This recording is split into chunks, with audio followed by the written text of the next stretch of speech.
Well, I wish I could tell you that I wasn't going to be using charts, but I'm afraid it wouldn't be true. It's a real pleasure to be back in COFES on two counts, really. One is that I think this throughout the year, this is probably the most effective use time-wise that we can do in terms of getting information about what's going on in the engineering software industry. And the second thing is the UK is suffering a very long winter and it's still really cold there, so this is great. I guess I wanted to sort of skip through a number of topics. First of all, just set out, for people that haven't heard of Cambashi, a quick word on who we are and what our credentials are for doing this type of study.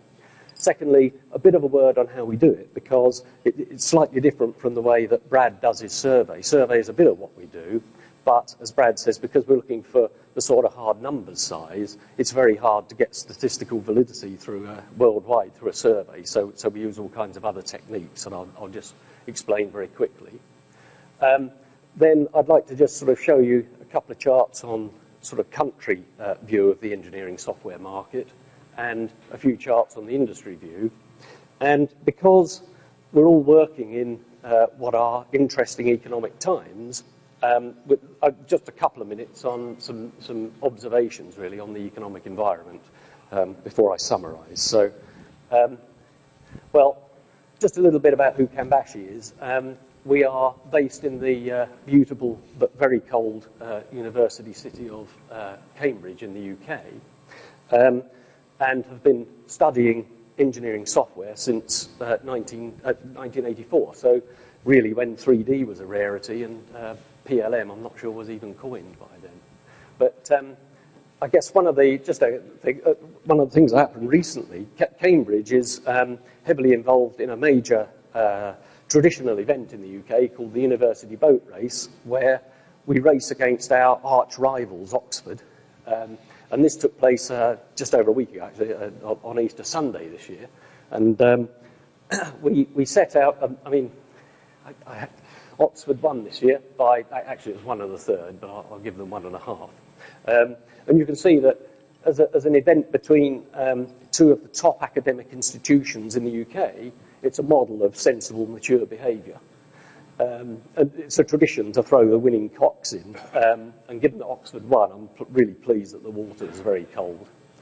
But there was something about this year's race, because the pre-race bets were all heavily on Oxford anyway. They put together a fantastic crew this year, and the race has been run for about it was the 159th year that this race has been done, and the score before this year stood at Cambridge 81, Oxford 76, and one dead heat, I guess, in the days before they could do photo finishes and stuff. But Oxford had put together a fabulous team, and people were kind of saying that by the time Cambridge finished, Oxford will have put their boat away, gone home, and gone down the pub. So the fact that they only won by 1.5 lengths was a real achievement for Cambridge, amazingly. And here we have the Oxford winning crew just after there, looking all smug and pleased with themselves.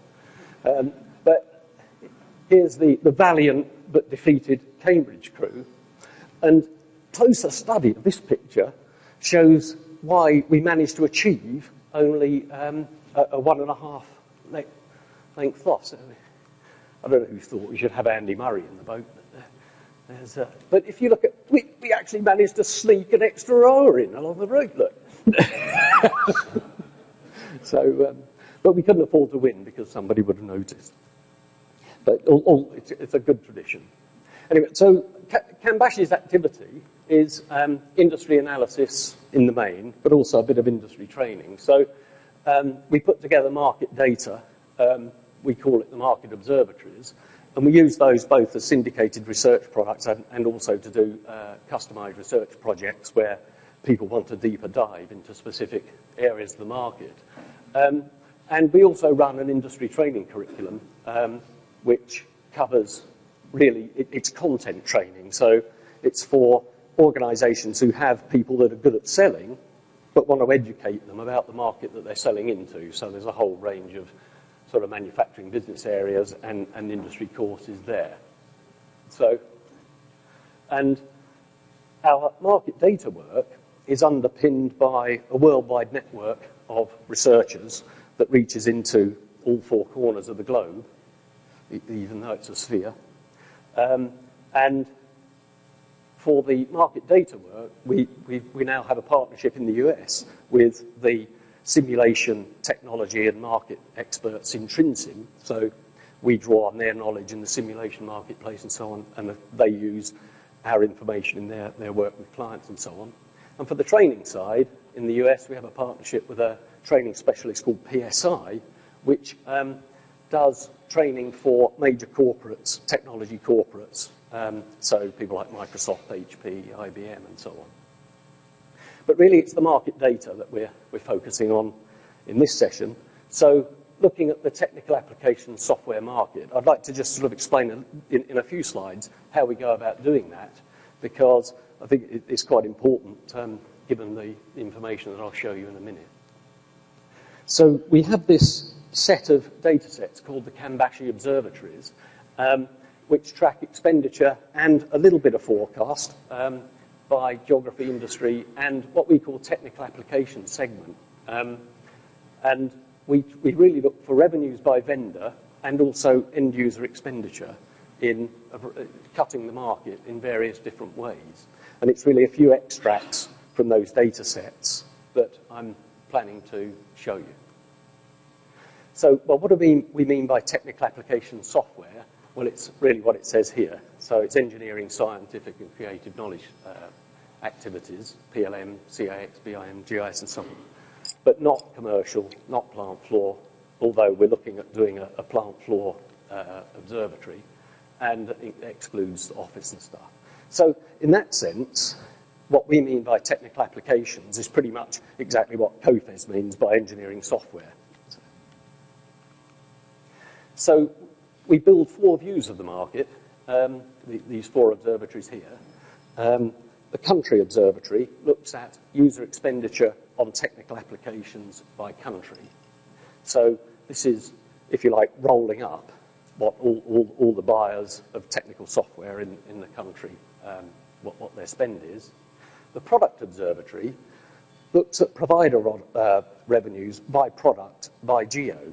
So splits it down into the various products. So an Autodesk obviously has many, a PTC has many, a Siemens has a number, and so on. The industry observatory looks at what end users spend on technical applications by industry, by country. And that's probably the one that I'll spend most time talking about in a moment.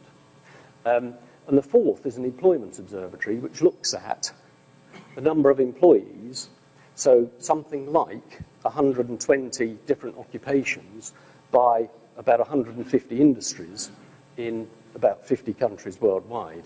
Now, on the one hand, you might say, well, what's that to do with technical applications? But whereas the first three really talk about, if you like, the addressed market, so it's totting up revenues and expenditure and so on, the employment observatory, we've done some quite interesting activities with companies looking at what the potential market is, because if you know what the kind of roles that you're targeting for your software, and you know how many people are in a given industry, in a given country, and so on, that enables people to do studies about potential market, playing with kind of price sensitivity and all these kinds of things.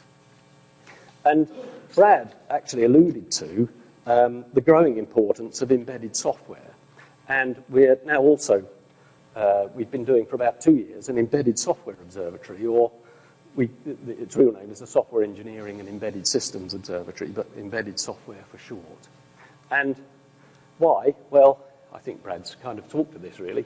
Technical evolution means there's an increase in the number of smart devices and platforms to support. The number of products that include this kind of technology is growing all the time, and it's getting increasingly important to treat the software component as part of the overall product development and product bill of material and so on. People look to software as another way, if you like, of adding innovation and adaptability into their products. And certainly the major design software suppliers are getting on board with this. So, for example, we've seen PTC make the acquisition of MKS to give itself an embedded software capability and so on. And Our observatory research on this topic covers some 475 product lines. So it's actually a very fragmented market, is embedded software.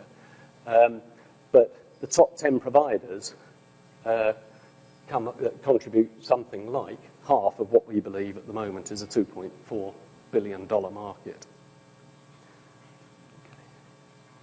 Well, I'll return park the embedded software thing and return to the traditional technical application side of things. And really just to show you how the country observatory works as an example of what we do. So we collect statistics, a lot of actually economic statistics from a variety of sources. But what we have to do is to decompose those and feed them all into a set of algorithms that we've developed over a number of years. In fact, really, I have to say, in the last several years, the work we've had to do on the algorithms to tweak the parameters and so on has been greater than it was before, in reflection, of course, of the kind of uncertainties that we're dealing with, and indeed the rapidly changing nature of the statistics that come out, because you find more than ever now that this month's revision of the economic statistics has actually adjusted last month's quite considerably. But we have to make sure that all of these things add up to produce a technical application spend in aggregate by country. If we look at the industry observatory process, then that's a bit more involved. And I won't sort of go through all of that, but in order to get application software spend by industry, often we're going into areas here where people themselves, the actual sellers and so on, don't break it down by this. So we use a variety of techniques to arrive at these figures. Things like propensity to spend on IT in different industries. So, something like aerospace is a very high spender on IT, whereas something perhaps not the design end, but the construction end of construction activity is relatively low. But mushing all that together, again, enables us to derive technical application spend by industry in each of the 50 countries. And as I say, that's mainly what I'll talk to. And then, really, a vital tool for us is the ability to cross-reference all of these observatories to give us the best possible total answer. It's all got to stack up. So, for example, if we think that the sum of the revenues for a particular product in a particular country is a given number, that's got to correlate with what we think is going on in that industry, and so on. So all of these observatories, if you like, they serve as a kind of cross-checking mechanism, which is vital for this type of exercise. So just looking at a country view, and what I've done here is just plotted what we think the tech apps market growth will be by region, or has been by region. So starting at 2008, in fact 2007 was higher on every line here. I've used the Q4 2012 country observatory for this, and I'm afraid 07 sort of dropped off that.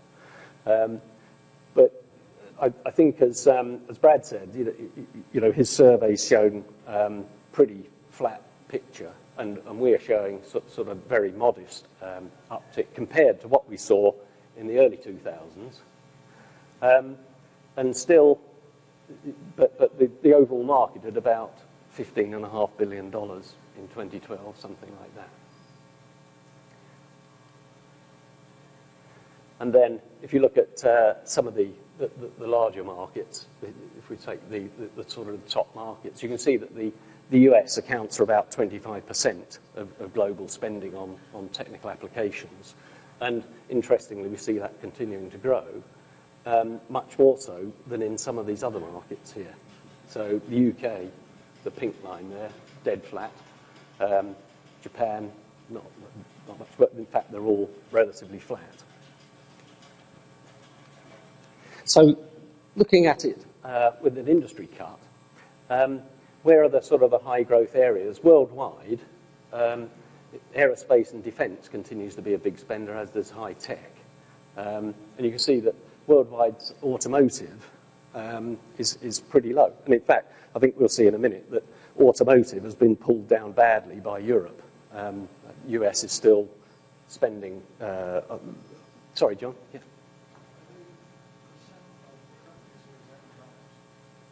No, I beg your pardon. That's growth in spending, 2013 over 2012 in dollars. No, it's spending 5.4% more than it did in 2012, we reckon. Yeah, sorry, yeah, it's yeah. And in fact, below the industry observatory looks at 147 industries. For the purposes of this chart, I've bundled them into what we call the Cambashi 11, which we kind of map them onto 11, just to make it manageable, really. So in America, say, 2013 over 2012, we're anticipating growth of somewhere between 7 and 8% in aerospace and defense, and not bad elsewhere. I mean, even automotive is sort of approaching 5%. Which, yes, Brad? Does that take sequestration into effect on aerospace and defense? Oh, right. Well, I don't know what our algorithms do about that. Yeah. Whereas in EMEA, you'll see the growth in the automotive market has, in 2013, we're anticipating a fall in the automotive market. And other than aerospace and defence, where we still see a lot of activity on the Eurofighter programme and also by Airbus, of course, the government's continued to pour money into those activities. So I guess it's not surprising that we anticipate that area to be strong. But public sector activity, is, in terms of buying more software than before, is going to be quiet. And then in APAC, again, slight contraction in automotive, but fairly high growth in other areas. And in fact, some of the areas in Asia-Pac we expect to be growing quite strongly, so like Vietnam and things, but it's a small market, but I think we're anticipating that we'll see good growth in Vietnam. Sorry, Catherine? Yeah.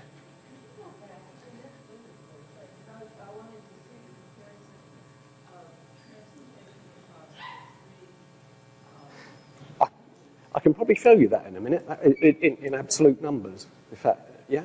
Okay. Yeah. So what I was going to move on to now was to show you some regional charts that present it this way. So just the 3-year picture, but by our Cambashi 11 industries. So you can see that this kind of shows you how this $15.5 billion breaks down by industry sector worldwide. And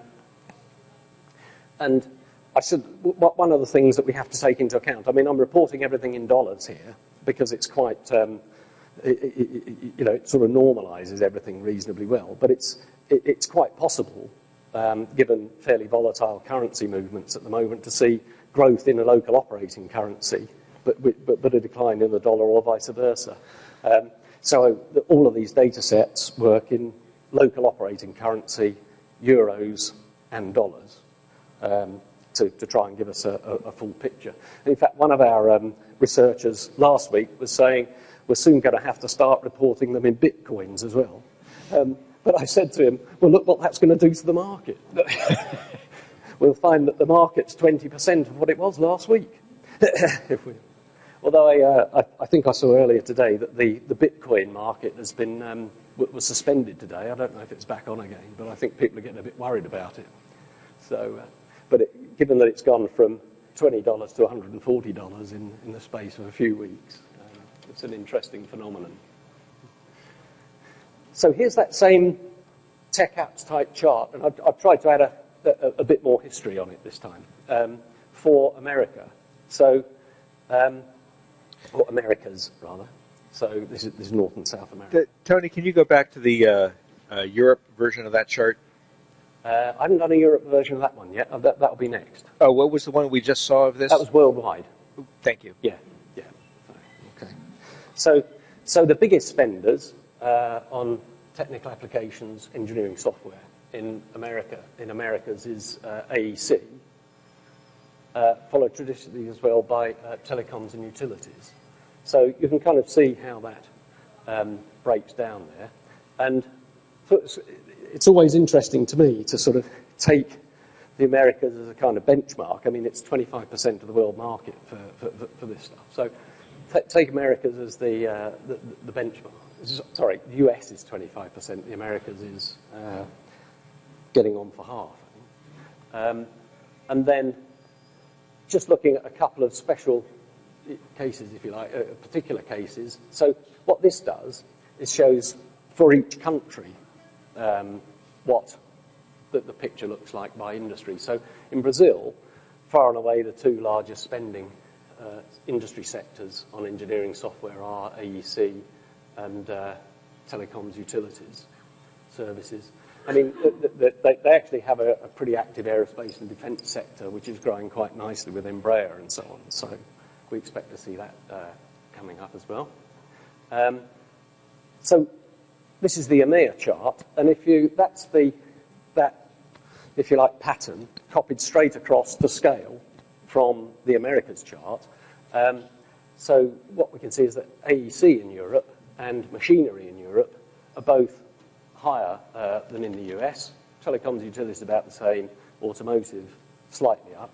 But I guess you would expect that there's a broader spectrum of automotive companies, even though it's lower, not growing as well. And of course, AEC, I guess you haven't got the overheads of the benefits of integration and things that you've got in the US. You know, I'm afraid, even though it's a European Union, everybody still kind of does it their own way. So, and if we look at Germany, Germany's quite an interesting one because Germany is the driver of that big machinery number. So, as we would expect, you know, the German industrial machinery industry is very strong. Whereas Spain, I think as we kind of know, Spain's economy has been mainly built on construction in recent years, a fantastic construction boom that's now come to an end, and we're kind of seeing a commensurate downturn in the market for engineering software accordingly. And then if we look at APAC, sorry, I should have said EUE means end user expenditure, so that's the rather than software provider revenue, so they're not usually the same thing. So the strong sectors in APAC are certainly machinery, and it's interesting that transportation's quite high in the APAC numbers, and that's really because transportation to us is things that are not aeroplanes or cars. And APAC has quite a strong kind of construction machinery and so on type sector, as well as, of course, industrial machines as well, as we can see on there. Okay. I mentioned Vietnam earlier, and I mean, as you can see, it's not a great market at the moment. In 2012, in total, probably about $25 million, $25 million, something like that. But quite interesting growth being seen in Vietnam. Whereas South Korea, I'm not. The AEC market in South Korea has taken a plunge in 2012, and looks like that's continuing. And I'm not quite sure what the background to that is, but it's an interesting thing. I think that's one of the things about these data sets is that when you produce a chart, if you see something that looks unusual, it kind of tells you where to go to try and find out what's going on. So I just want to finish off in the last couple of minutes, just a few thoughts on the economic environment, because, I mean, I think we are living in, well, we would all say, I think, that we're living in very uncertain times. And one of the problems we've got, I think, is that there's so much turbulence caused by all sorts of things that mean that even the most respected forecasters are struggling to say what's going on, which is one of the reasons why I say, you know, we're constantly tuning our algorithms now to try and cope with the forecasts that are coming out of governments and national bodies and so on. So, I mean, the Bank of England, you even today, I guess, is still one of the sort of the pillars of economic forecasting and outlooks in the world.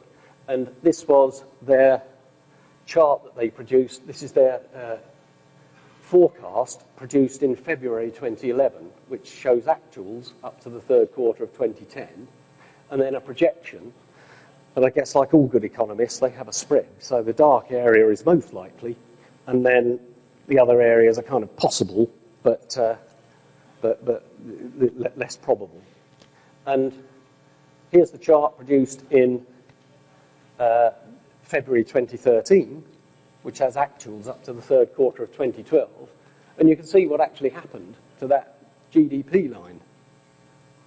And if we plot that GDP line on our previous chart, so what we're doing now is going back to the old one with its forecast on, it's there. So, as a matter of fact, they just about got it within scope, really. And bear in mind that this... Oh, let me show you something else. If you take that projection, which is the February 2011 one, and you map that onto the February 2013 one, should have been there. So what they've done is effectively adjusted their forecast to match the reality, and then sort of downgraded it a little bit. Well, was it Galbraith said that economics is there to make astrology look respectable, I think. But I think the real problem is that now, because even the Bank of England, and the Fed does it too, I'm afraid, and so on, and the European Central Bank certainly does it, is indulging in this kind of thing, then it's beginning to erode confidence in terms of the economic outlook, and certainly what the authorities are telling us about the economic outlook.